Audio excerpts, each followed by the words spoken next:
Book Indictment 2023-0091, continuation of jury trial. Counsel is present in court. Counsel starting with the Commonwealth. Kindly identify yourselves for the court and the record. Good morning, Your Honor. Greg Connor for the Commonwealth. Good morning. Good morning, Your Honor, and yes for the Commonwealth. Morning, Your Honor. Tracy. Larry took. Morning, we need the defendant. Your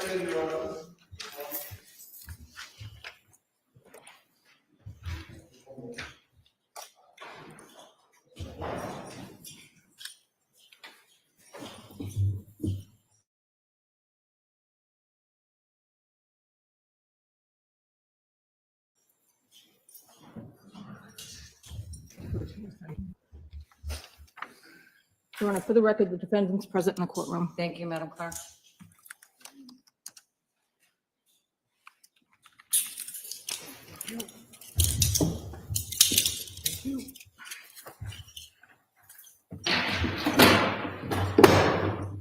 All right, at the close of yesterday's day, the defense raised with me what I have listed as 5 separate issues that it wanted to alert the court to with regard to the expected testimony of Mr. Walsh today.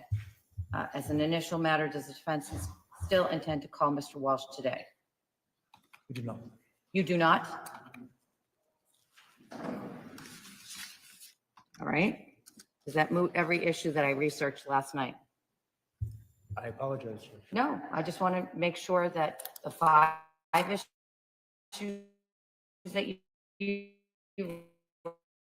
raised and the issue with regard to the plea are no longer on the table. We are not. All right.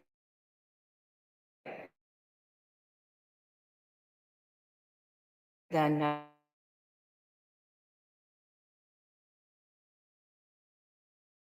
the Commonwealth previously asked this court to exclude the defendant's plea of guilty.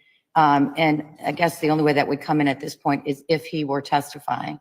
But I just want to put in, to the extent that I previously disallowed the defendant to go there with any other witness, and I frankly don't recall if I have previously, I want to put in the reason why I excluded that testimony now.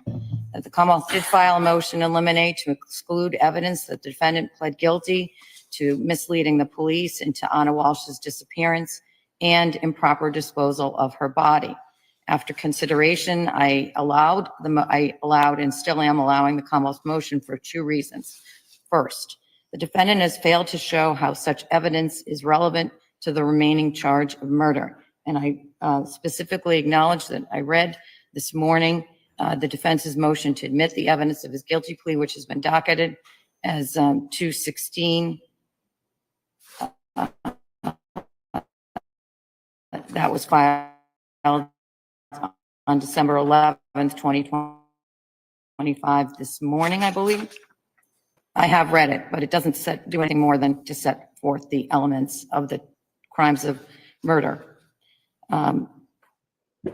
Based on defense counsel's opening statement, it appeared that the defendant was going to testify in this trial, and at that time allowed him to. But whether or not he is charged or pled guilty to such actions relating to his prior plea of guilty before this court is irrelevant to whether he murdered his wife. Second, the inclusion of the evidence of the defendant's guilty plea on the 2 charges would risk the introduction of extraneous factors as part of the jury's consideration on the murder charge. As explained by the SJC in Commonwealth versus A Juvenile, 396 Mass 108, 112, it's well established that a jury's verdict must be based solely on the evidence in the case without regard to the possible consequences of their decision. And there's a specific instruction in my draft jury instructions that addresses this. Continuing with this case, the role of the jury is to make findings of fact and determine the guilt or innocence of the accused without regard to probable punishment, to inform jurors of a sentencing consequence of their verdicts is to invite a results-oriented verdict and possible deviation from the basic defendant's guilt or innocence. I also cite to Commonwealth versus Sanchez, 70 Mass Appellate Court, 699-701, 2007. While the defendant here is not seeking to enter evidence of the possible consequences of a guilty verdict on the murder charge, the rationale behind the holding in a juvenile applies with equal force. If the defense was permitted to tell the jury that he pled guilty to the two lesser charges, there is a risk, substantial risk, that the jurors will consider the defendant's impending punishment on those charges when determining his guilt on the remaining murder charge. Indeed, the defendant has not offered any other rationale for the entrance of such evidence. And as was stated in Commonwealth versus Ferreira, 373 Mass 116, 124, 1977 case, the jury's function is not to weigh possible verdicts with an eye towards dispensing mercy in certain cases or imposing heavier penalties in others. Rather, the jury's function is solely one of fact-finding with respect to the legal standards regarding innocence or guilt. Accordingly, the defendant is not permitted and has not been permitted to put evidence before the jury of his prior guilty pleas in this matter.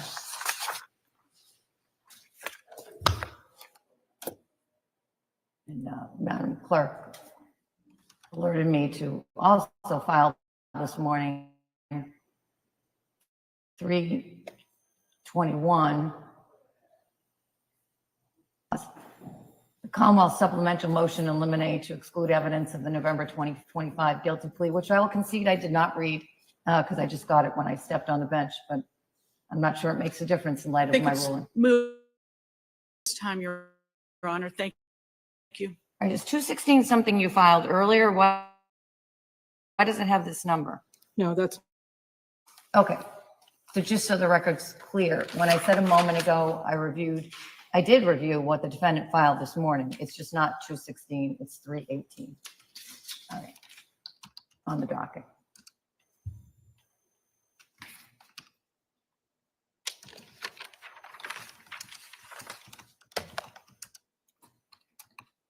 All right, I see that I have two other pleadings up here, which I will address in brief.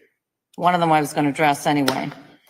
It's in substance, maybe not exactly as it's presented. Those are items number 319 and 320. Let me talk about 319. I haven't read it either. It's a motion to prevent the Commonwealth from basically, I believe, and Attorney Tipton, you can, or Porges, you can illuminate me greater, but you don't want them saying, we promised you something in the opening statement that he didn't deliver. No intention. They've told us they have no intention of doing that. So I have already pulled out some case law on this and where the boundaries are, and I was going to give it to you in the charge conference anyway to make sure that you were aware where the boundaries are. The SJC has spoken on this, but a little bit. I will alert you to those cases, and that's where I intend to draw the line as to what's permissible. I probably have them on my bench right now, but I couldn't tell you where they are. But when we get to the charge conference, I'll give those to you so you both have the benefit of my research on that issue. The other motion, 320, is I expect the defense will renew after I bring in the jury, ask you if you're going to present any evidence, and you will rest. And I'll hear you at the side of the bench with regard to that. So now, I do want to conduct a colloquy with the defendant at this point. Would you like them sworn, Your Honor? Hold on a second, because I'm not sure I have my colloquy with me on the bench, despite the fact that I have quite a few binders here. I think the one I need is in my office, so stay tuned. Nobody move.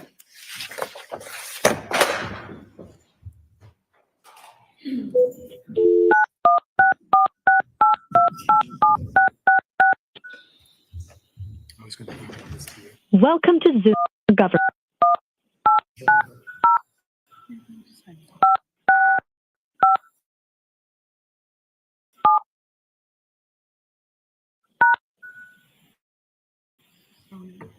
think so. and participate, please. The meeting has not started. Oh, yeah. Please wait or try again later. Was-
Madam Clerk. Thank you, Judge. Mr. Walsh, if you could stand and raise your right hand, please. Do you solemnly swear or affirm the testimony you shall give in the cause now in hearing to be the truth, and that you shall give all true answers to all questions as put to you by the court in the cause now in hearing? So help you God. I do. Thank you. Excuse me. You can be seated. I just didn't, was wondering if you were asking me if I wanted him over on the witness stand. I do not.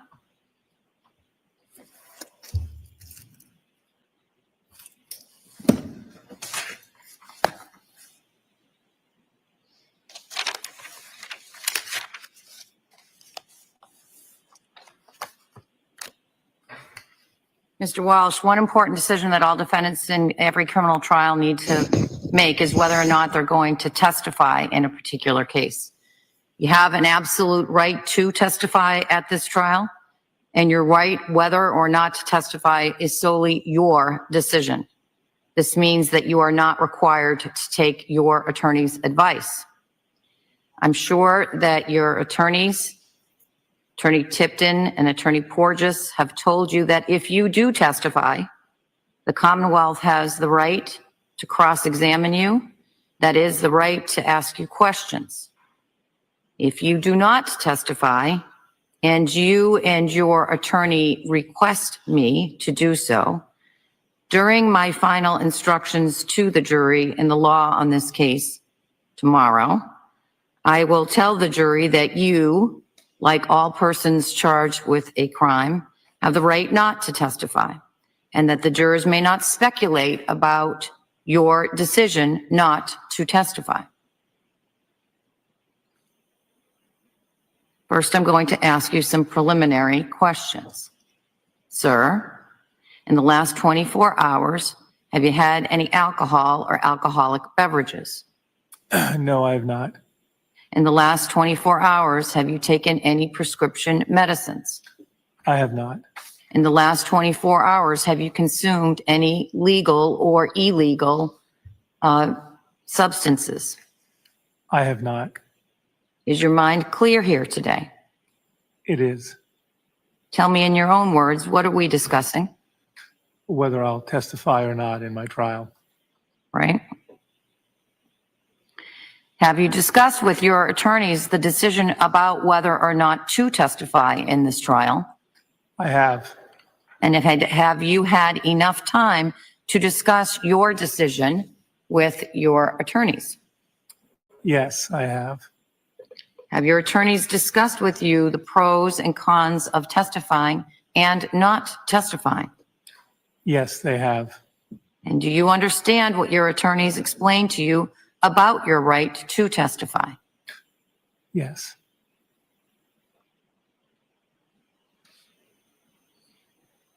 Has anyone threatened you or promised you anything to get you to give up your right to testify on your own behalf? No.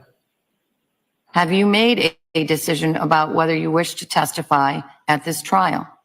Yes, I have. And what is your decision? I will not testify. Does any party wish me to ask any further questions before I make my findings? No, Your Honor. No, Your Honor.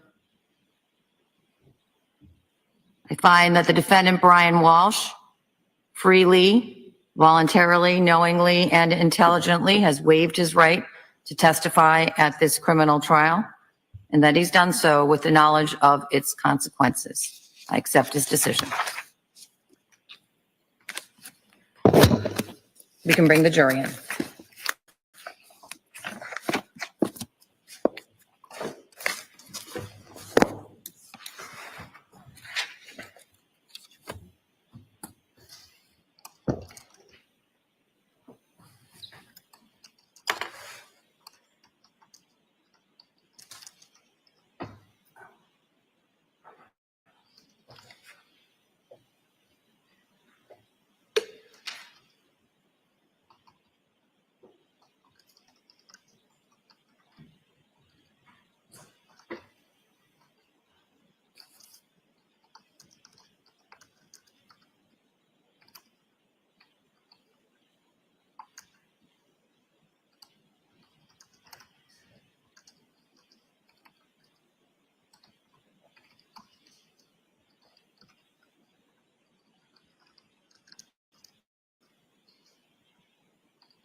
All rise. Jurors entering.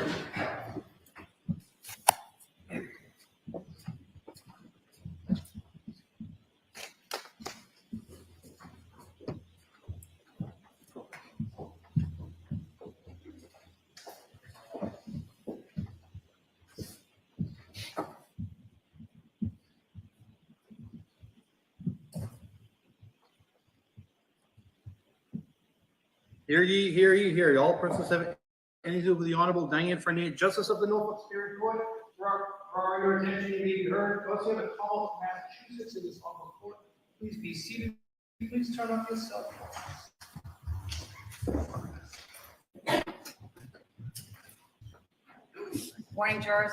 Morning. Jurors, we'll start today with the 4 questions. Jurors, were you able to comply with my order that you not speak to anyone about this case? Yes. Were you able to comply with my order that you not research about the case? Yes. Were you able to comply with my order that you not go on any social media or access any news media? Yes. And do you still all have open minds? Yes.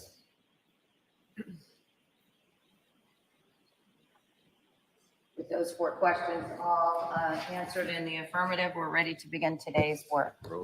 Does the defense wish to call any witnesses in this case? We do not, Judge. Defense rests? Defense rests. All right. I'll see counsel at the side of the bench.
jurors, I think I've referred to the trial as, I sort of see it as different chapters of the book. And another chapter of the book has just closed. And that is that all the evidence in the case has now been presented to you. I remind you at this time, jurors, and I reminded you of this at the close of yesterday, the defense has no burden in this case and has no burden to produce any evidence at all. And that's because, as you probably are all very well aware at this point, the burden lies on the Commonwealth to prove its case beyond a reasonable doubt, and it never shifts from the Commonwealth, right? So what happens next? What happens next is the next chapter we're going to go to as we move towards your deliberations is that really two things that happens interspersed. I'll explain. The two things that need left to be done is I need to give you my jury charge, my legal instructions to you. And then you need to hear closing arguments of counsel, right? So the way that happens is I will give you, when we next reconvene, which is going to be tomorrow morning, and I'll tell you why in a minute. I will give you instructions on the law that's specific to the charge that's primed here, the charge that the crime that is charged here, murder. Then the lawyers will do their closing arguments. And then I come back and give you additional instructions. I call them more generalized instructions. So those two parts of the trial happen interspersed. A little instruction, argument, more instruction. That's going to happen tomorrow morning. And I try to be as transparent as I can in my cases. The reason for that is I don't just pull these instructions out of the ether, as you might imagine. There are instructions and guide instructions. And there, I get the input from the lawyers of what they're seeking. And that hasn't happened yet because we've moved at a pretty efficient pace. So I need to do that work with the lawyers today, and I will. And that's what we'll be doing today. What you'll be doing today is getting some rest and some sleep so you can be all rested for tomorrow morning. And I remind you, jurors, I'm going to send you off for the day. I remind you what I just checked in with you. I'm counting on you to be obedient to those rules right to the end, right? Jurors, don't speak to anyone about this case. Don't do any research about this case. Stay off of any social media, news media, and continue to have open minds as we finish these last chapters of this trial. Have a great day. All rise to the court, please. Jurors, close your notebooks and follow me.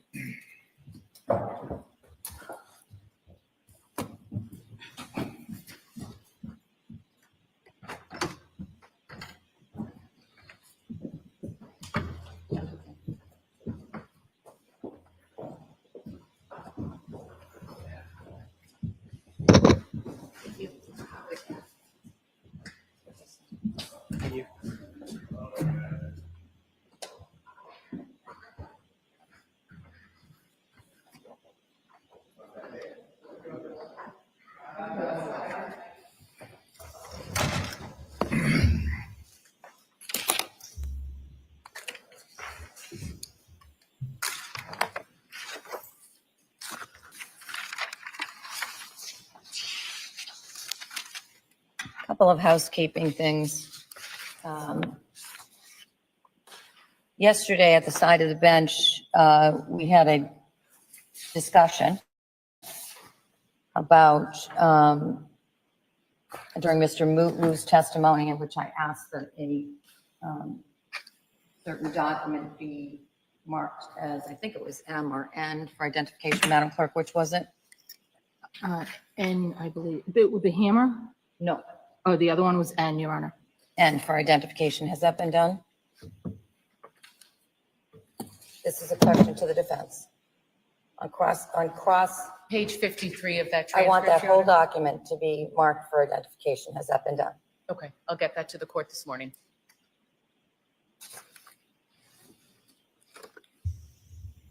And just so the record is clear, as I understand it, that is a multi-page document of which Mr. Mutlu was asked to review a single page of, but it comprises a record of his police interview. Is that correct? That's correct, Your Honor.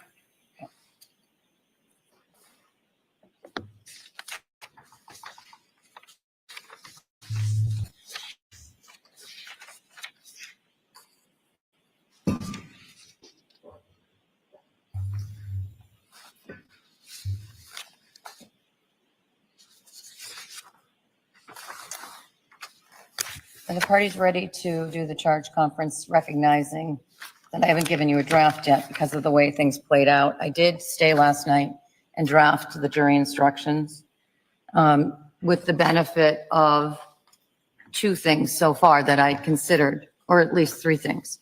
One was what I had marked for identification the other day, which is the first 2 pages of the model homicide instructions. I'd asked each of the parties to mark up, so to speak, those 2 pages of the SJC's model instructions. And so you did at my request, and I have had the benefit of that information. I also received yesterday, Madam Clerk, if you could get me while I'm talking, the defendant's request for jury instructions concerning consciousness of guilt, emotional evidence, and bad acts. I had that, I considered that as I was drafting the draft instructions yesterday. And I'll talk to you about that. What I didn't do, and I sort of made a mental, because I ran out of steam, frankly, yesterday. I know that very early in the case, before the case started, that the Commonwealth had filed pleadings with regard to jury instructions. And I made a mental note to go back to those this morning, but I didn't frankly have a chance to do that since the day is unfolding a little differently than I expected at the end of yesterday. So I tell that to you so that you know that if there's something that you wrote in there that's still relevant now, it might still be, that I don't have that fresh in my mind anyway. All right? Yes, Your Honor. So, said more bluntly, if there's something in there that I don't go over now that you want to persist with, just. Your Honor, there is actually, with respect to the consciousness of guilt instruction potentially, I don't know if it would make sense to take a brief break so that I could collect my notes on that topic. All right. I will take a brief break before we, and what I'm going to intend is this.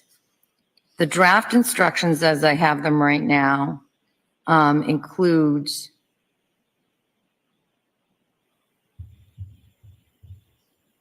what I tried to do is when I was scratching my head saying to myself, why do they want this instruction in?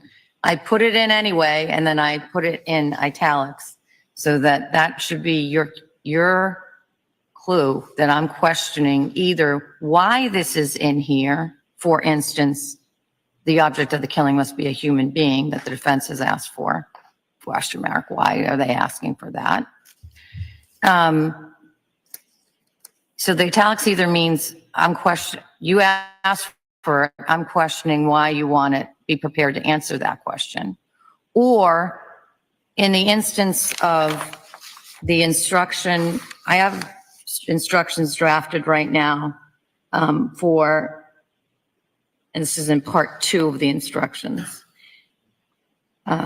impeachment by prior conviction, impeachment by prior inconsistent statement, and impeachment by prior bad act.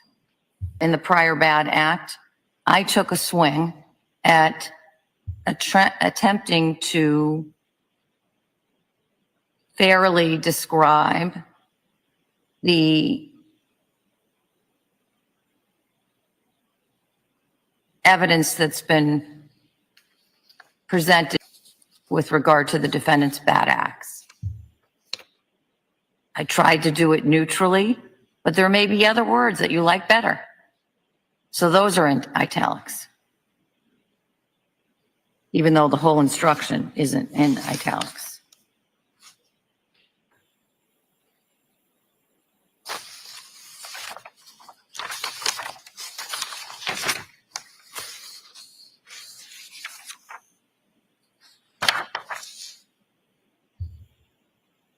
Who's closing for the defense?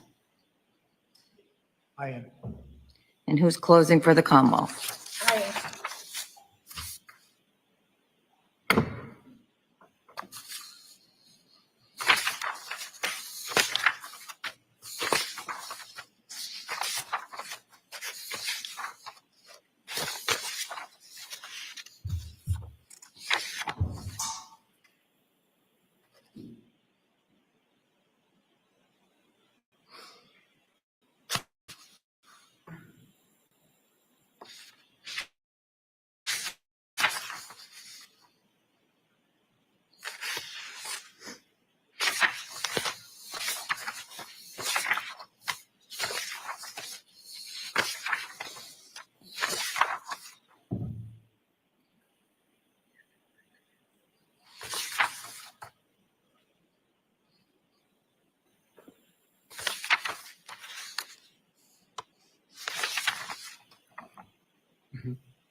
The address of the refuse center, 300 Forest Street, Peabody? Yes, Your Honor.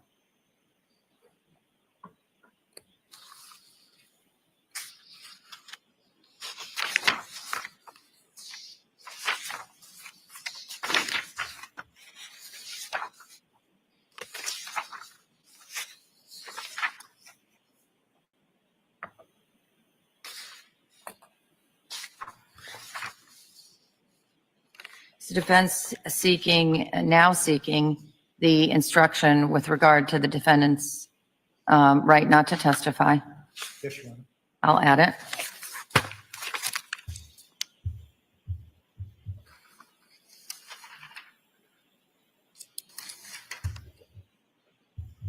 Commonwealth seeking a motive instruction. Yes, Your Honor.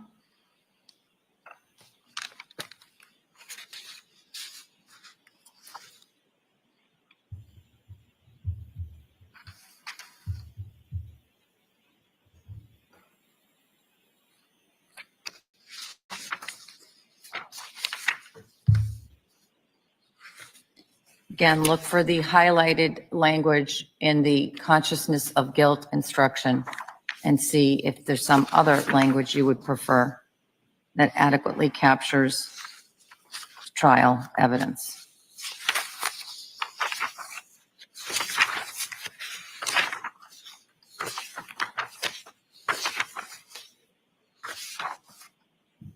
All right, let me propose this. I'm going to make those edits and additions based on the information that you just provided.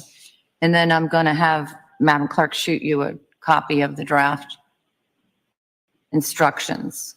And I know you probably want to be spending your afternoons working on the closing arguments. So I think it would be reasonable, given what I think is relative to other cases, the instructions are pretty straightforward. By that, I mean, there also was a lot of agreement with regard to your submissions as to what you wanted in these instructions. And so it's sort of the second half of the instructions that the special instruction. Back and look at what the Commonwealth submitted early on in the case. Should I presume that everything you wrote then you're still pursuing today? ADA Cusick.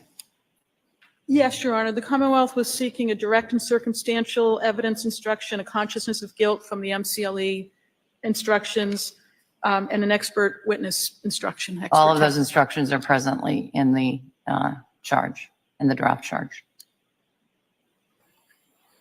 So thank you, because that prevents me from trying to find out where it is. Yes, Your Honor. It's under general instructions at the back of the pleading, the preliminary request for jury instructions, and we just provided the name of the instruction from MCLE. All right. I don't know if I probably grabbed it. I'm not a huge consumer of the MCLE instructions. I usually use other sources, but you can see what I came up with, and you can tell me whether you disagree with it. But we talked about the consciousness of guilt instruction, and it does not, I've never given, as far as I recall, a version that put my thumb on the weight of the evidence. So it presently either says you've heard evidence suggesting, what page is it on? Hold on, it's on page 27.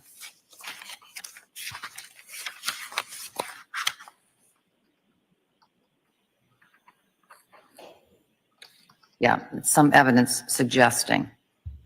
I've never, I don't think to my knowledge, recollection, I've never used anything that was stronger than that. Yes, counsel. I just wanted to say,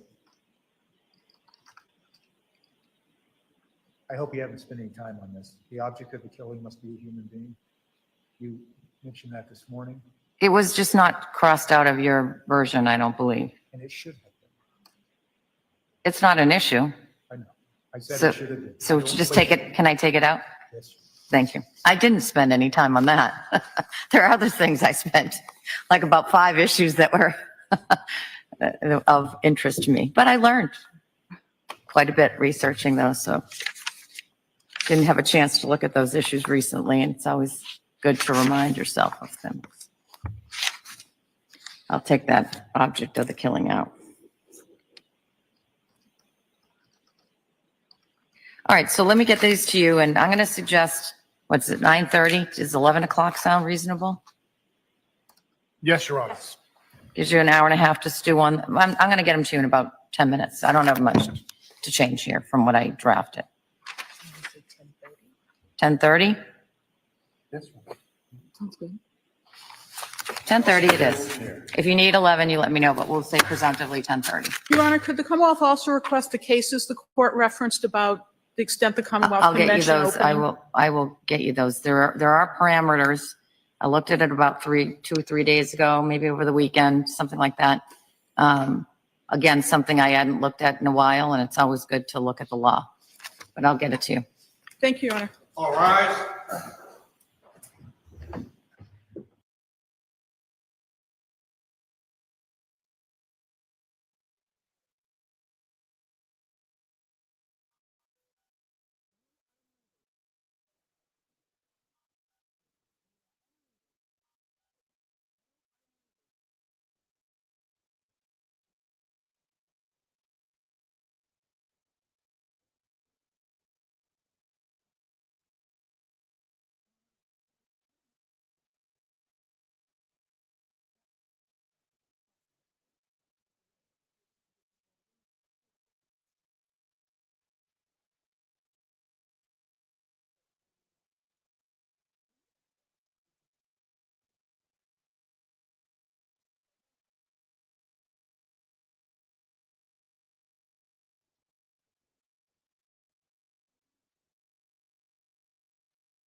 The instruction,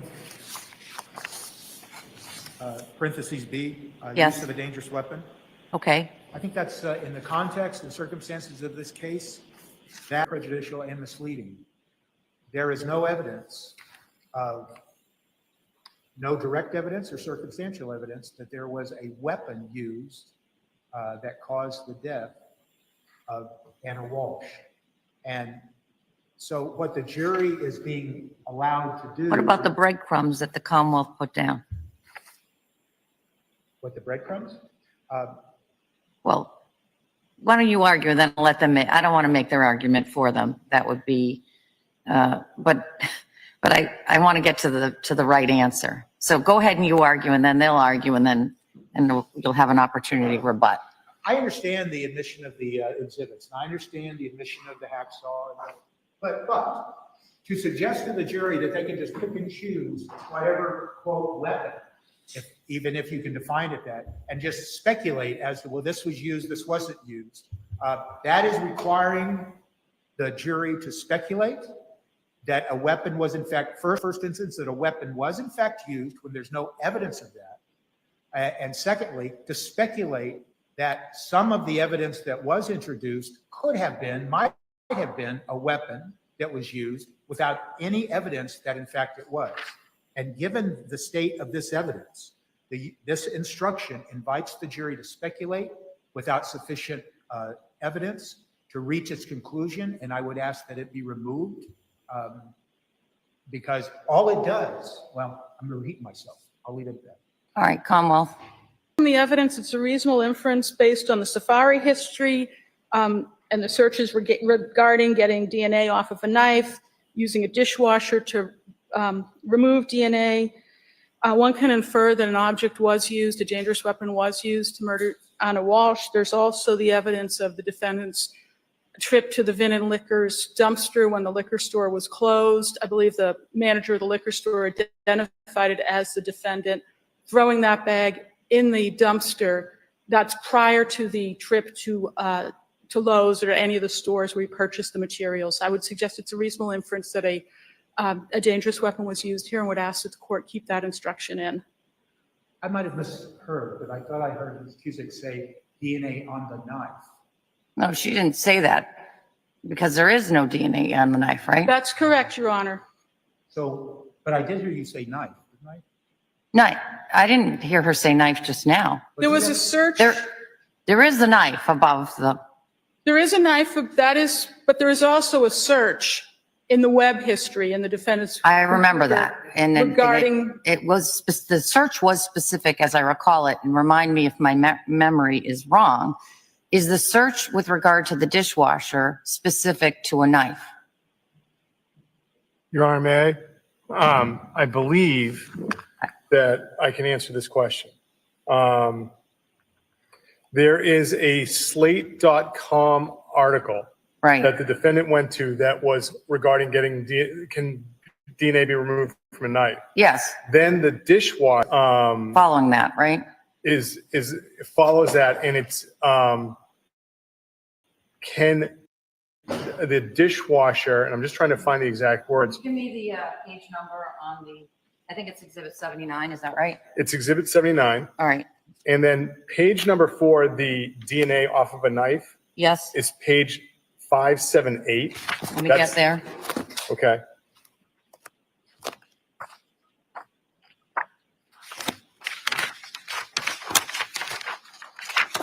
I'm there. Okay. Then if you go to page 670, Hold on, I just want to look at these. sure, I apologize. How long does DNA last? Is it possible for DNA to take DNA, clean DNA off of a knife? And that's done on 1/1/23 at 9:34 a.m. Yes, Your Honor. Okay, and just putting all this evidence together, when was the Vinton's Liquor is also on the first, it's at night, because I remember it being a little dark. What Yes, time Your is Honor. that? It's dark at at Vin and Liquors. 5:30, 4:30, About something like 5 that? p.m., Your Honor. All right. Okay, And so if you were to go to page 670, yeah, let me get there. Yes. and if you were to go to record 2430, Does the dishwasher clean blood? yes, Your Honor. That's at 1-1 at 152, also before the, Vin and Liquors. right, And then on page 671, there is record 2433. Is it possible that a knife that, which this- had blood on it remains contaminated with HIV after it's been washed with hot water and dishwasher soap. yes, Your Honor. Mm-hmm. And so, And above it, does the dishwasher clean blood? yes, Your Honor.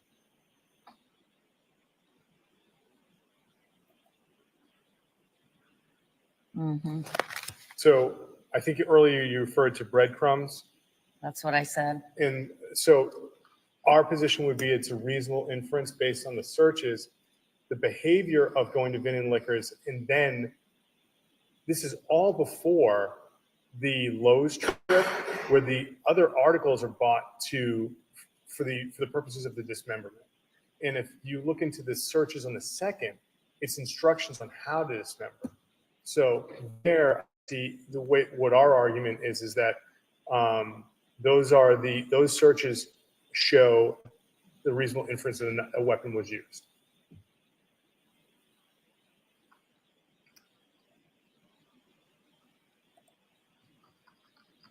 All right, there are the breadcrumbs. Attorney Tipton, back to you. Well, not going to repeat what I said. I understand the breadcrumbs argument. However, I would ask then, I think I see the writing on the wall, that the instruction will remain, but I would ask then, to be fair and balanced, that a sentence be added, that you are not to speculate about whether a knife was used, or words to that effect to help guide the jury to avoid speculating about any and all of the tools and weapons, so-called weapons. I just think the jury's going to think, oh, I can cherry pick whatever I want to and call it a weapon and use it to find the defendant guilty of first-degree murder. And I'm trying to make sure that the jury does not get such a broad instruction that allows them to speculate. So I'll leave it at that.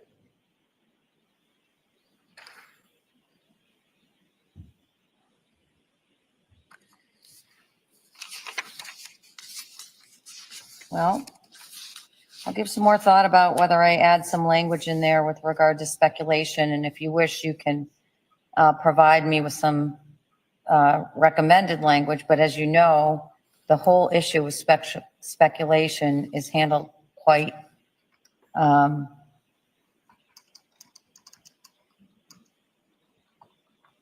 completely in other parts of the instruction. But I'll think about it. I will send the court, if it's okay, I'll send an email to the court today with suggested language. All right. As of this time, the instruction is going in and subject to any additional edits.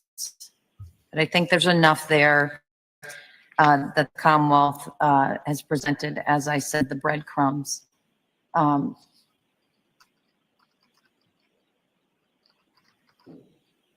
Which, you know, this case is what it is. It's been a circumstantial case from the beginning.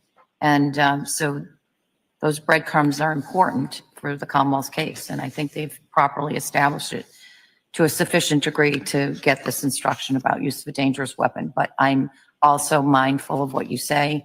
I'll go back and look at the section about the prohibition against any speculation or guesswork and see if I feel like it accurately and completely addresses those concerns. And I'll be open to seeing whether there's something else that needs to be added to make it more easy for the jury to digest this aspect. That's all I can say right now. All right. We're still at the defense. Anything else before page 15? All right, so now we'll move to the other side. What is your, I'm moving to page 15. Did you say 15 into 16? The impeachment by prior conviction, Yes, and I guess I lifted part of this language from the defense's request. Your Honor, this appears to have language suggesting a testifying person being impeached. That's probably because when the defense I lifted it from your instructions and at a time when I think that was the expectation, but let me go back.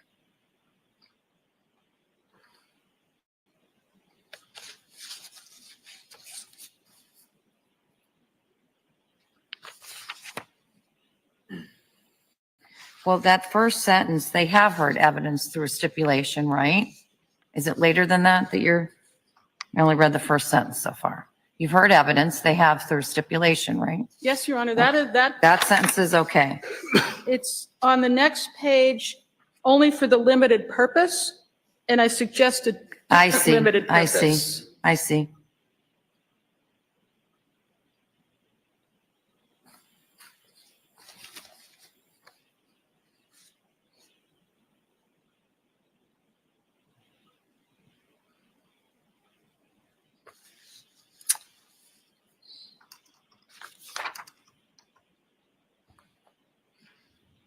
So does the whole thing come out? Your Honor, I note in Commonwealth's motion in limine number 12, paper 198, the Commonwealth laid out the purpose for which it was seeking to bring in the evidence of the federal charge. Perhaps that language from that could be substituted, as you may only consider this evidence to understand the relationship between the defendant and the victim, or something of that nature, to understand the complete circumstances of the situation in the home at the time of the events at issue here. Well, I don't like that. I think, Your Honor, the model instructions all do seem to include, you may only use this for the limited purpose of, and I suggest they should be given a purpose and. Well, but it's not impeachment. I mean, I did put that in there last night based on the information I had at that time. But that prior felony conviction is no longer impeaching Mr. Walsh. So it just seems to me like it should be out. We think it should be out. Then maybe it should be out. I mean, it's no longer impeaching him, and relevance of the prior federal conviction goes to motive intent, it seems to me, right? Your Honor, I suggest there were reasons it was introduced to understand the relationship in the home as way of a shorthand. So, but I agree, it is not impeachment evidence. All right, my present ruling is that's whole section's coming out now. The reason the impeachment by prior inconsistent statement is now in italics is, I'm sure, but I'm not 100% sure. I don't think it did, at least. as far as- Anybody? Yeah. I don't want to speak. Your Honor, I think some witnesses may have testified a little bit differently than they had previously and were shown documents. I don't know that it rose to the level of impeachment, but there was some questioning of some witnesses about something they had said Yeah, I previously. just don't think that we ever got to a statement. I don't remember anybody grabbing a grand jury transcript and cross-examining. The closest we got to it, I think, was Jem yesterday, Mr. Mutlu yesterday, and that wasn't with a prior statement. It was his prior statement, but he just said, I don't remember. So was that enough to warrant the instruction? Certainly, if the defense wants it out, we agree we should take that out. I don't need to give them more instructions that they're wondering, what the heck is she talking about? So I'm inclined to take it out. And we have no objection. All right, that's why it was in italics before. Your Honor, then the impeachment by defendant's prior bad act. Yes. With this,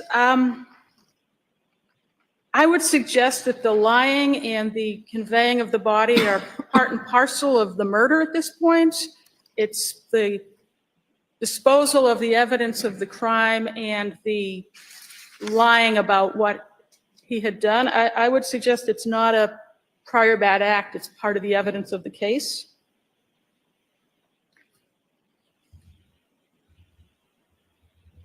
It's an interesting question. There's many interesting questions in this case, Your Honor, no doubt. It's an interesting question whether, where are you drawing the line of a prior bad act occurring? Can you have a prior bad act that's part and parcel? Is it prior to this time? Is it prior to the crime that was charged? It's arguably subsequent, Your Honor, but, Right. I mean, it's arguably. What about the lying to his federal probation officer? That would appear to be a bad act, arguably a subsequent bad act, but Yes. I don't want to interrupt. I tried to address what I believe are prior and subsequent bad acts in our pleading at page 6. And I took it from the Massachusetts Jury Trial Bench Book, and I modified it only to accommodate what I believe is relevant and pertinent. And the gist of that model instruction is to make sure that the jury, if they hear what they consider to be bad, and I frame our instruction as prior and subsequent bad acts, that he's not charged with those, and that they have to, just like the model instruction says, if they deem those to be bad or subsequent bad acts, they can only use them for a limited purpose. And I think that this jury will probably be asking themselves, I don't know who in the world wouldn't ask themselves, that's a bad thing to do, if they believe that the body was dismembered, and if they believe that the body was disposed of in bags, anybody's going to think that's a bad act. And they need to be instructed that they can't, he was not charged with anything, and therefore they can only use that evidence in a limited basis. And I don't much care for the specific language of motive or anything, but it is the model instruction. And I think I would try to parse. So I'm looking at your instruction right now, and that really deals with the art fraud, right? Are we on the same page, Yes, Attorney we Tipton? are.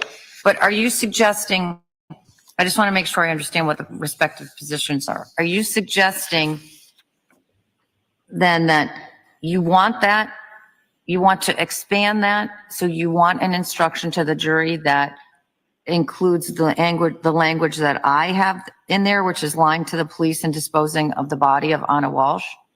Well, and the lying to the probate. So that's not what's in here, but are you saying do what you did, Judge, in the instruction, but add what I want in instruction 6? Is that what you're telling me? yes. Okay. But Do you want that to be included?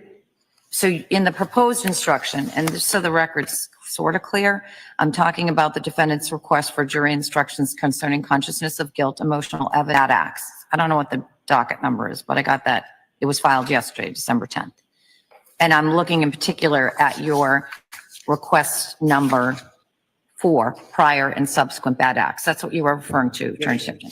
Okay, and so in that, as you initially drafted it yesterday, it was about the art fraud, but you're now suggesting that that would be an appropriate instruction also for the other bad acts that I've identified in my draft on page 17 under impeachment. yes, Your Honor, I was anticipating there to be a proposed other instruction like you had, but yes, Okay. I would ask then that. So I think I understand what the ask is now. Right.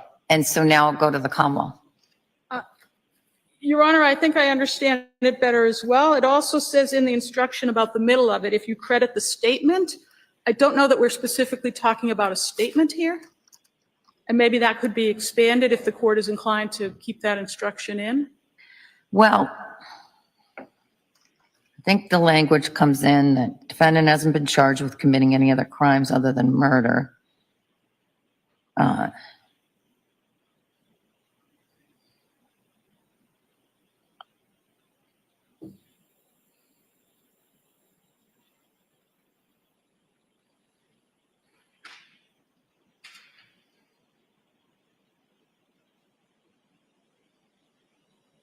I'm just pausing there because if I move the federal art conviction in, somebody could wordsmith that and says, oh, yes, he was.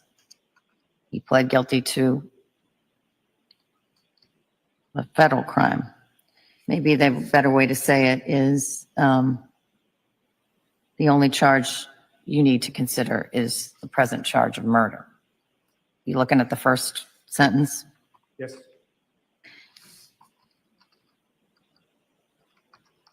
Let me take a minute.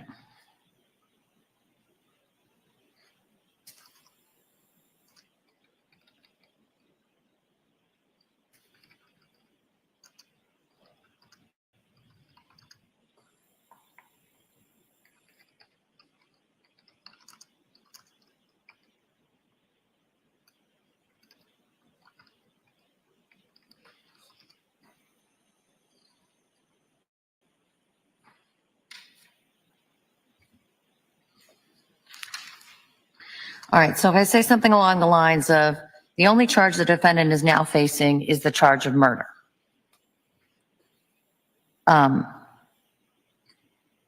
You've heard mention of other acts allegedly done by the defendant, namely, and I wrote a few things in there, and it would seem to me what the defense is asking is that I add, the language that you have in your request was including acts involving a federal case concerning art fraud that he was charged with in 2018 and sentenced in 2024, comma, I'll just put them in date orders, right? Lying to the police and or disposing of the body of Anna Walsh and or lying to his federal probation officer. So all four things would go into that parenthetical. Good.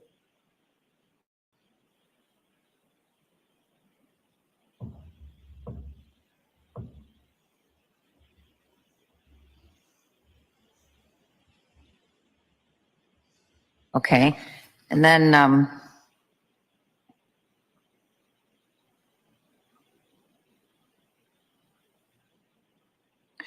then I would pick up with what the defense has. You may not take the defendant's prior acts as substitute proof for that they committed the crime charged, nor may you consider them as proof the defendant has a criminal personality or bad character.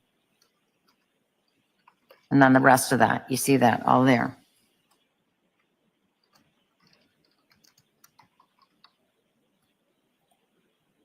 All right.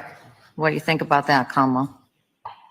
Will the court be removing the, but if you credit the statement sentence? Yeah, no, what I would do is,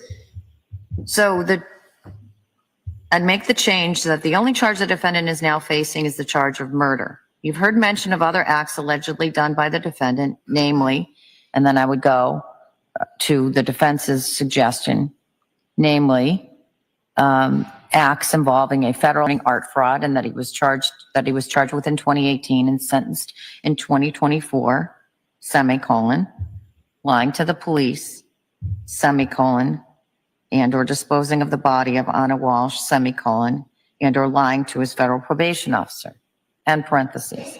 Then pick up with the defense's request and follow that through the end. You may not take blah, blah, blah, right through to, it would be extremely unfair to consider this evidence for those purposes. That's where I think I'll end it.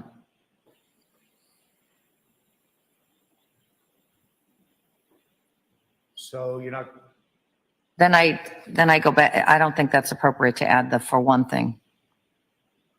the last two sentences? That's right. I will just say, Judge, that those sentences are contained in the model instruction at page 343. I'll take a look at it, but it seems to me then if I put that thing in there, then I've got to, I don't know what I do about the other things. Because you can see the issue that raises. Your Honor, there's also the possibility that maybe this instruction should be given around the same time as the consciousness of guilt, because it almost seems, I don't have them both right in front of me, but it almost seems like we might be telling the jury different things about how they can handle the evidence of lying to police and the conveying of the body of Anna Walsh. Well, that consciousness of guilt is before here, isn't it, maybe? I believe it's on page 27. Oh.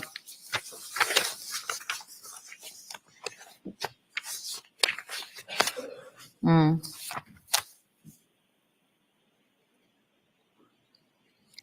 Well, I had this all in this section because I thought I'll put the 3 impeachment things, but now 2 of them are gone. So it doesn't make any sense, I suppose, standing alone. Maybe we just go straight from witness credibility to experts, which makes more sense, and move this impeachment paragraph later in the instruction.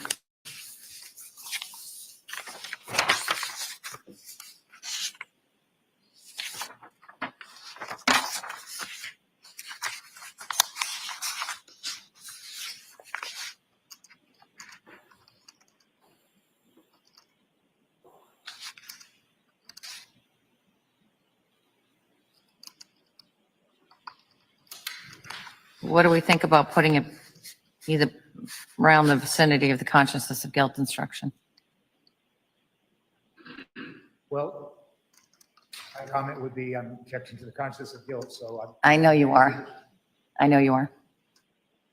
It seems to make more sense in that area. So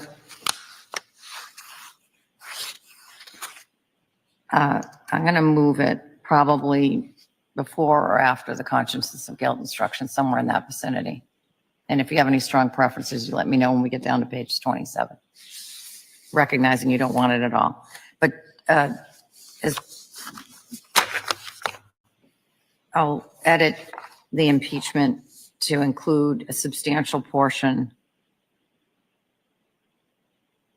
of what the defense has requested and add in specifically the federal case. That's all I can tell you for now. We can to be continued on tomorrow if we need to discuss it more. and I understand the court's not going to include the last 2 sentences, so I'll just lodge my objection. Okay. So lodged. What's the next edit that the Commonwealth has? Commonwealth has page 27. What's the next edit the defense has? 27. Nobody likes penny 27. What did I do on that page? Let us see. Okay, that's COG. Who wants to go first with what I got wrong?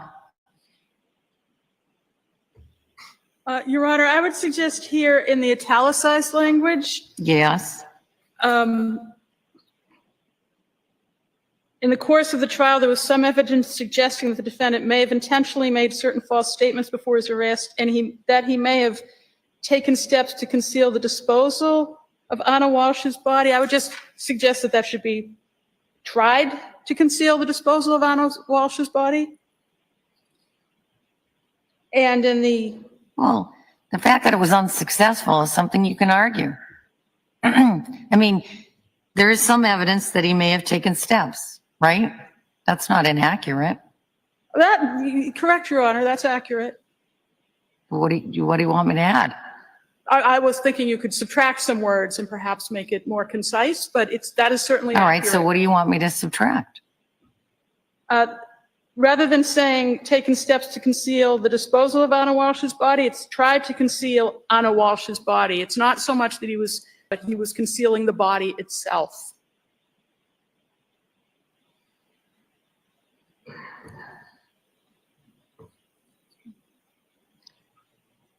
So you want me to taken steps to conceal Anna Walsh's body after death? Yes, Your Honor, because it's the body itself. It's not so much the concealment of the body, but it's the steps to conceal disposal the body, of it. not the Yes. disposal of the body. Yes, Your Honor. All right, that's probably more accurate. So under the Commonwealth's request, I would delete the 3 words, the disposal of. Will you add the right? What do you want me to add? Tried. I thought I heard the Commonwealth asking for tried. Commonwealth's content with how the court articulated the Well, attempted to take steps, might be consistent with the evidence, but then that puts my thumb on it a little bit because it presumes that that was evidence of her body.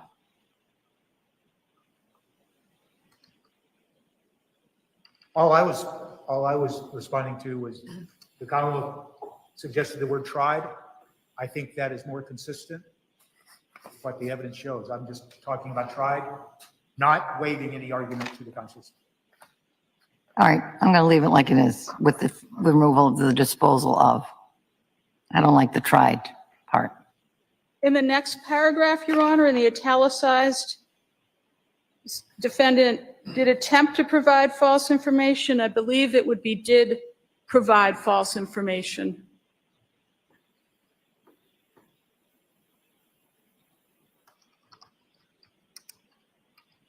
And there I got the language right in the second attempt in terms of what you just pointed out in the earlier paragraph. Even a blind squirrel finds a nut every once in a while. All right.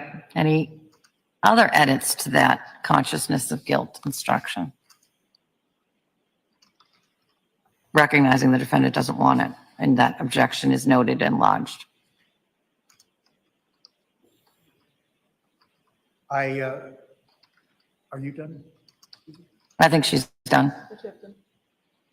So, once again, I refer to our prior pleading. And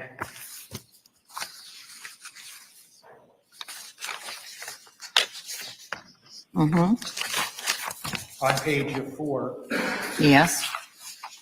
I'm asking that that be included. And I modeled that.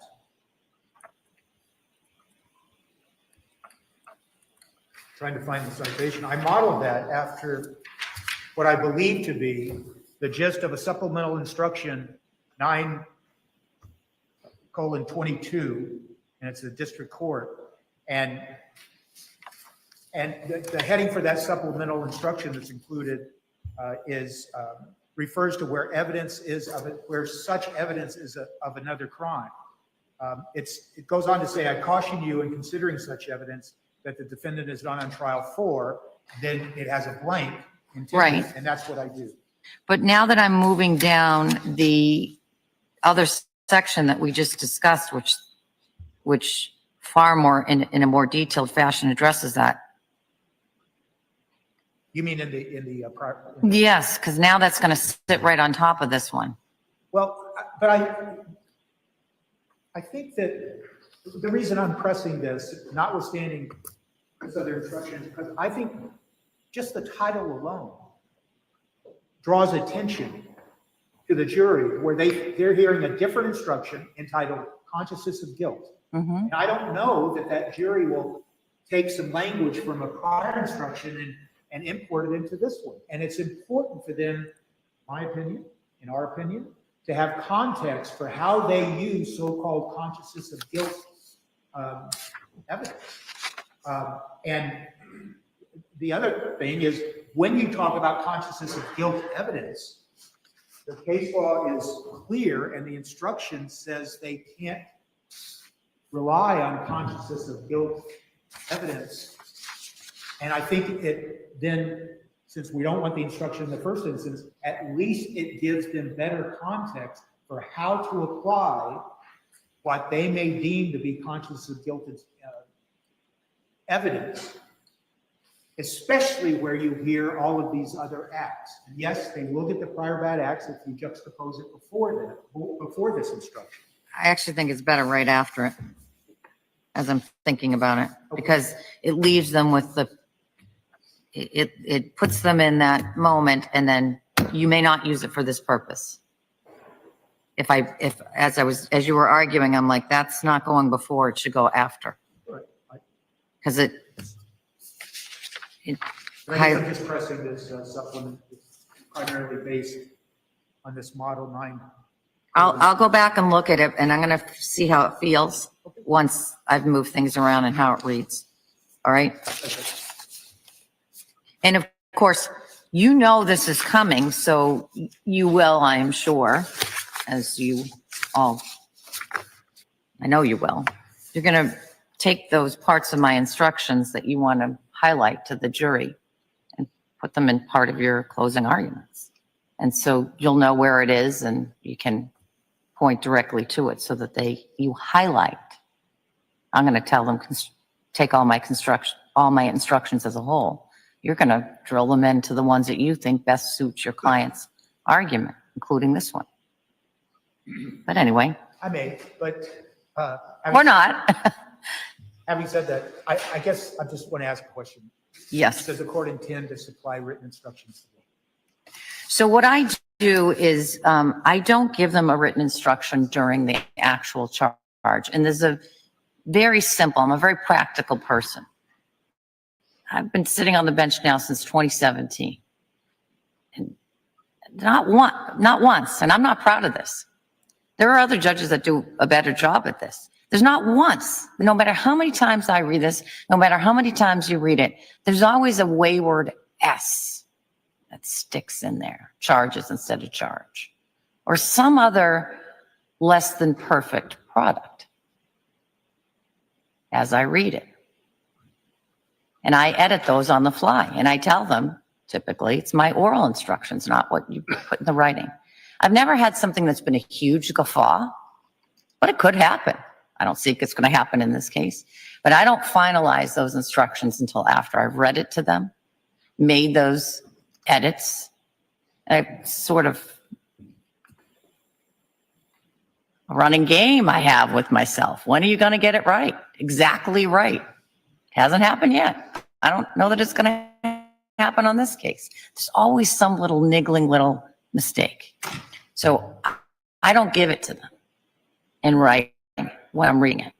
I give them copies of the charge when the exhibits go back. And my practice has sort of varied over the years. I used to just send in one because I want them around the table talking about the instructions, doing it all together. That became cumbersome, so I've now changed it. I usually send in 5 or 6 copies of the charge. If they want more, they can have more. I usually tell them that. But I won't give them, they won't be sitting in the box reading the charge with me. That's not how I do it. And that's the practical reason why I don't do it. I don't want to be backpedaling. I want to give them the best product, both orally and in writing, that I can give them. So if that answers your question, that's how we'll do it. Now you'll obviously have the draft so you can read along. And I encourage you to point out my errors despite my best efforts. You'll see me up there marking it up as I always do. Maybe tomorrow will be the case that I get it all right. Still trying. All right, what's the next page? Your Honor, for the Commonwealth, not so much a page, but circumstantial evidence. I know the court has direct and indirect evidence in there at 23. Would the court consider also including circumstantial evidence in that? Page you on? Page 23?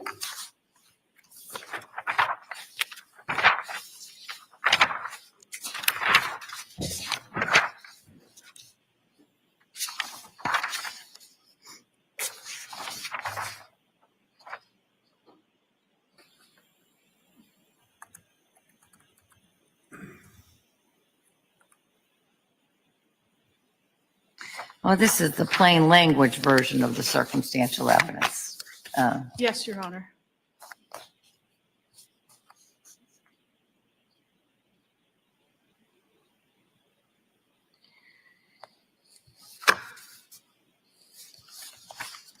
I don't have strong feelings about it. If there's some language you want to propose, I have used other language that refers to things as sort of the more old-fashioned language. This is direct evidence. The mailbox postman thing, I've delivered that a number of times. I think this is the more modern version of that. But if you want to propose some language, I'm not adverse to explaining it. I'm just objecting to any additional language, and I'll wait and see what they propose. But All I right. think this is sufficient. It just talks about it in terms of direct evidence and indirect as opposed to circumstantial. I mean, it could be as simple as adding in sometimes called circumstantial. Yes, Your Honor. permission of the court, could the Commonwealth submit something later today? Sure, that'd be helpful. And if they do, which it sounds like, excuse me, I'm gonna then add, just to let the court know, an additional language as for inference that hopefully will counter what they're trying to do, but I'm just giving the court a heads up. I don't want to send you something and you would ask. How about if I just say that is indirect evidence, sometimes called circumstantial evidence, and then you don't have to do anything this weekend. I mean, not this weekend. It feels like this weekend. Then you don't have to do anything tonight. I'm going to suggest that, but you can do what you want.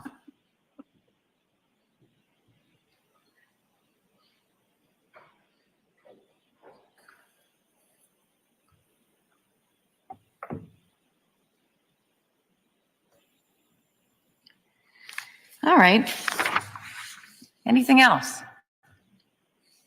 on the instructions?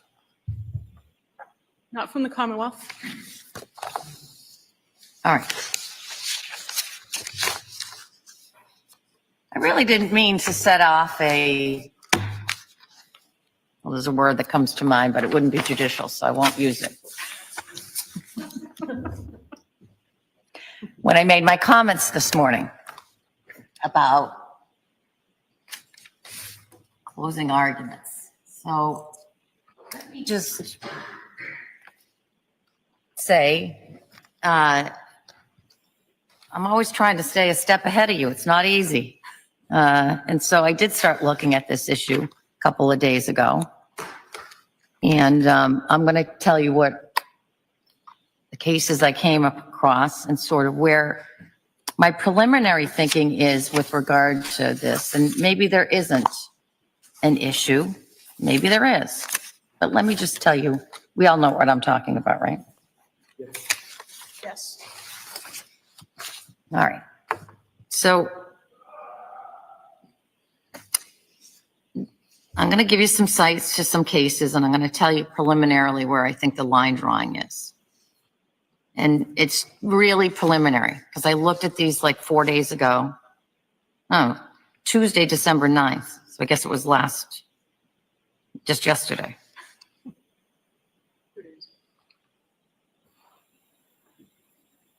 Well, no, that's not exactly when I looked at them. I think I looked at them this week and I sent them to my law clerk on Tuesday, December 9th, or vice versa. So anyway, here are the cases that I want you to take a look at. 2019, Commonwealth versus Ahern, 96 Mass App Court, 197. And that cites to Commonwealth versus Nelson, 468 Mass 1, a 2014 case from the SJC. And I also want you looking at Commonwealth versus Tavares, 27 Mass Appellate Court, 637. And in those cases, the SJC and or the appeals court is really talking about this issue of improper burden shifting and avoiding that in closing arguments. And really, it seems to me the one that's the closest to this is a combination of Ahern and Nelson. And look at those cases. I'm not going to get into a detailed description of what I think the similarities are to those cases. You're going to see it when you read those cases. But it seems to me preliminarily that while the Commonwealth should not comment that the defendant didn't testify, that would be improper.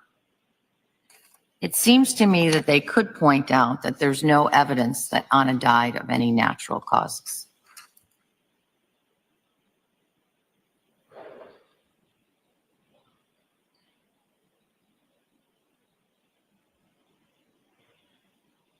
I read the pleadings that just came through.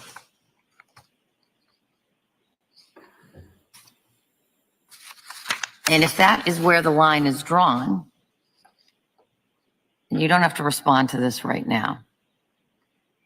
I'm not, and frankly, the pleadings that just came through, I mean, literally the ones that came through the defense filed right before I went on the bench.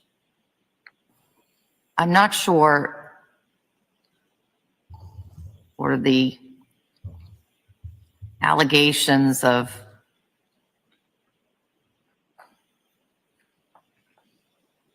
reneging on a promise are impacted.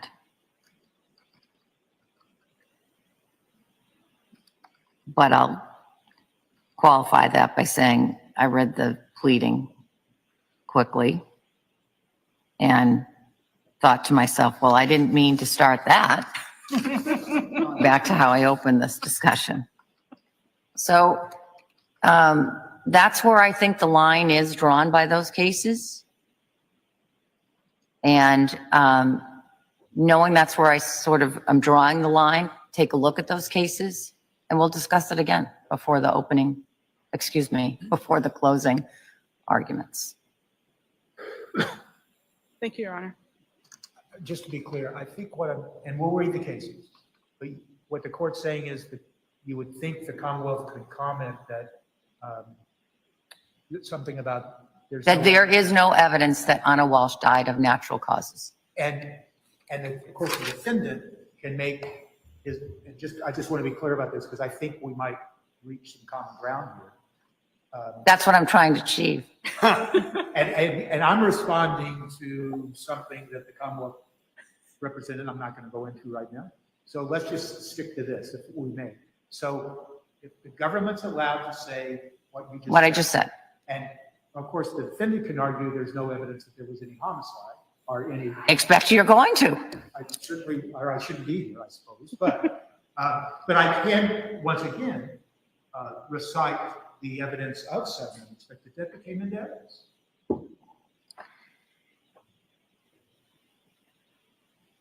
That's a little complicated because there's absolutely none of that ties it to Anna Walsh. There's no testimony before this jury that ties sudden unexpected death to Anna Walsh, is there? Judge, when the court asked me that, my response is the government's case is, using that phrase defense attorneys like to use, it's built on a house of cards suggesting that a homicide occurred without any direct evidence of a homicide. And so another causation of death should be fair game to argue because it's equally consistent. And citing the Eremos and Croft, if you have two equally inconsistent propositions, neither have been proved by reasonable doubt.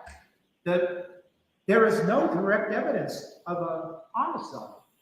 And building on that, we've always said there's no direct evidence that anything that came into evidence, the acts of disposal, the acts of the use of tools, occurred after the death of Ms. Walsh. So why is it that the Commonwealth is allowed to ask the jury to speculate based on their circumstantial evidence? I shouldn't use the word speculate. Reach some conclusion based on nothing more than circumstantial when there's no direct evidence of a homicide. And we can't, They can met out their burden with that circumstance. The law is clear there. They can met out their burden purely with circumstantial evidence. They can. And their circumstantial evidence with regard to the death, again, are those breadcrumbs and what they're going to argue those breadcrumbs mean from the searches to the evidence tree from the bags and other, the other distinctions in the evidence. All of which, Judge, as we've always argued and we will continue to argue, came after any death. And so the issue is, what is the manner of death? And we now have evidence that from their own medical examiner, that death can occur suddenly, unexpectedly, without injury. And It's up for the jury to decide if they can. What evidence do they have as to manner of death when the real possibility, if not probability, is sudden unexpected death due to natural causes, as Dr. Atkinson testified to. And it's equally inconsistent with a homicide. All we're saying is they don't have any direct evidence of homicide. So why do they get to argue it based on their circumstantial evidence when their circumstantial evidence really might only speak to conduct post-death where the death was not a homicide? They haven't. But there's evidence in the record before this jury that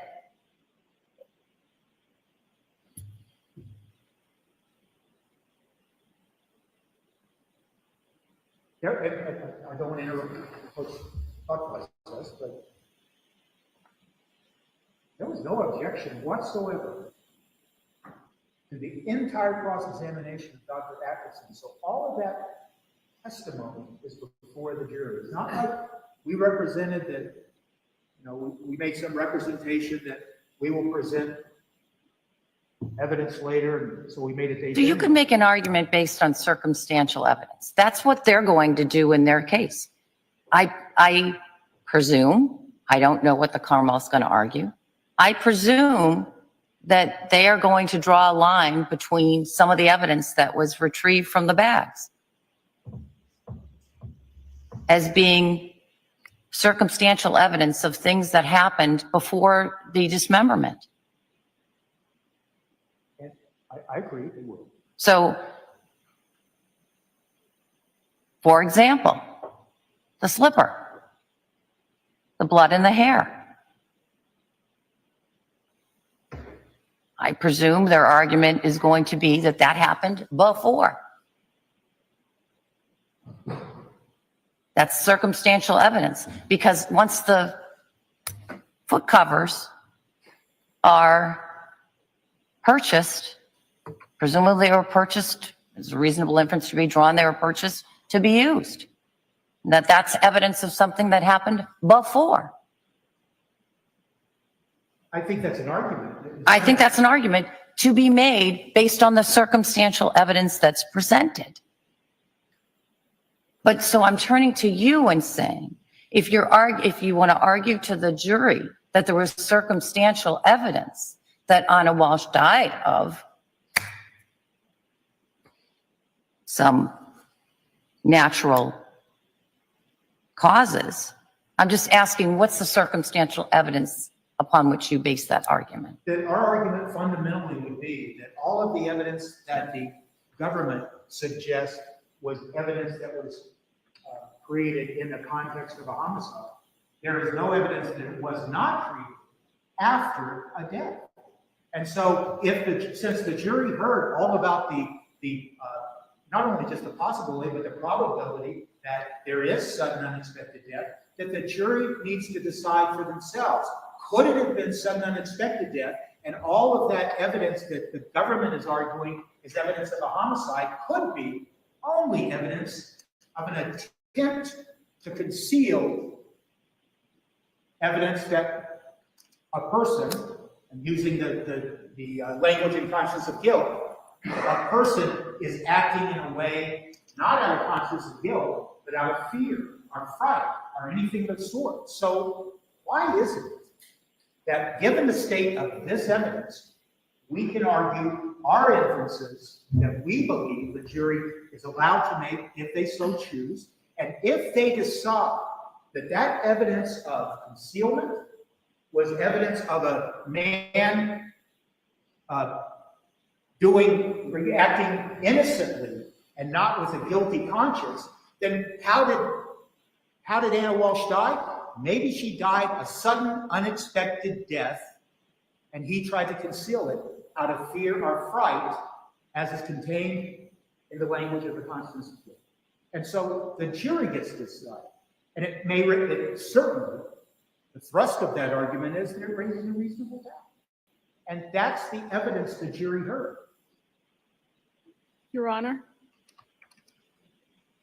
Listen, They may not want, I'm not precluding you from making that argument right now. And in fact, they probably want you to make that argument. I'll hear from the Commonwealth. Sorry for interrupting, Your Honor. Your Honor, this started out with a motion that the Commonwealth not make any reference in closing to representations by counsel in opening statement. The Commonwealth does not intend to burden shift. The Commonwealth does not intend to refer to matters not in evidence.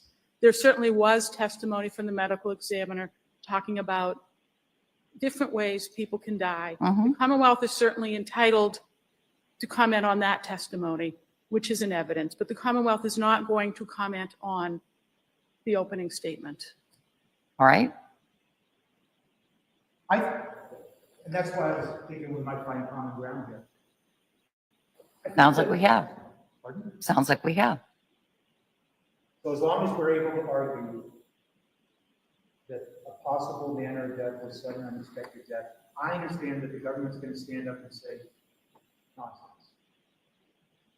And we're going to say homicide, nonsense. Have we found common ground? I think we have. I think we're close. Just keep talking. I don't need to be part of this conversation. I've directed you to the cases why I think they could say something short of commenting on your opening statement. And I've told you what I think they could say. And just be talking to one another Thank you, Your Honor. so that there's no surprises. There's always. That's true. All right. And again, I did not mean to create a whirlwind of activity by my comments. I just think that the idea that they couldn't comment at all about the state of the evidence, I didn't want to leave it there. And maybe the takeaway is I should stop thinking about these things 3 or 4 days before they're going to happen. But you have the cases now. All right. Take a look at the verdict slip. It looks very straightforward to me. I don't think that there's going to be any edits or changes to it. Again, I'll finalize that at the very end, so you'll have plenty of time between now and then to look at it. How long are the parties thinking they're going to need for closing arguments? No more than 45 minutes. All right. That sounds good, Your Honor. So 45 it is. I won't cut you off in a case like this, of course. I have cut off in other cases when it's a 2-day case and we're on 45, 47, but that isn't this case. And, but just, I know you'll all have a ton of experience, but 45 minutes is about as much as they can take effectively, in my view. So let's try to keep it to that. Well, we will be getting them fresh in the morning, which is good. As opposed to having, a couple hours of evidence in the bank and they're already tired. That's all I have on my agenda. Anything that you need? Your Honor, would the parties have an opportunity to see the next draft of the court's instructions? Yes.